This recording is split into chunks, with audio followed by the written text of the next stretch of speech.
First time I heard Father Bob preach was Sunday Mass at St. Mary's, and he gave one of his classic Give God Permission homilies, and he was freewheeling it, he was joyful, and he made the point that when you give God permission, you've got to be ready, because God's going to take you seriously. And he was like, and he ducked down behind the amble and hid, and the whole church burst out laughing, and it was really funny and really powerful.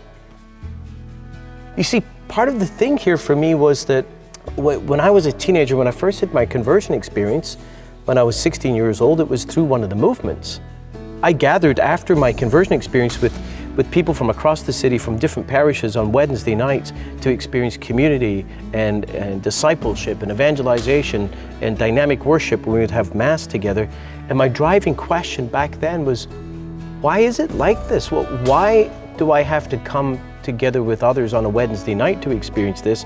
Why can't every parish be like this? Why can't it be like this on a Sunday morning?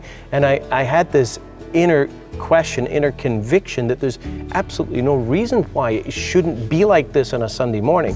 And so I believed it deeply in my heart. It was something that really drove me. And this was my first time actually seeing it. It was like a confirmation of a yearning that had been in my spirit, in my soul. And it was like, yes, this is it. This is it. This is what I've always believed was possible. And there was Father Bob's homily, which was, he preached in a way I'd never heard people preach before. It was mesmerizing. It was the kind of homily, like, he could have preached for an hour and he'd leave you wanting more.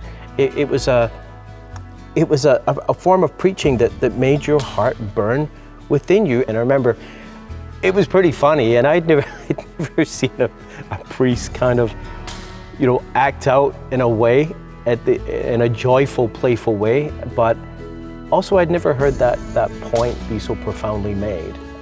That same message that I know he gave over and over again of a surrender to God. There are a couple of other things I remember from that Mass besides the prayer and the praise and the fact that everyone answered the prayers, and was the beautiful music at communion time, the announcements at the end of Mass about, I think it was, as Mass is over, if anyone would like to give their lives to Christ, there are prayer teams at the back who would be happy to pray for you. I was like, what? It's like, I can't believe this. Is this a Catholic church? Is this actually happening? I had to pinch myself, because it was like, I always believed like it could be like this. And here it was.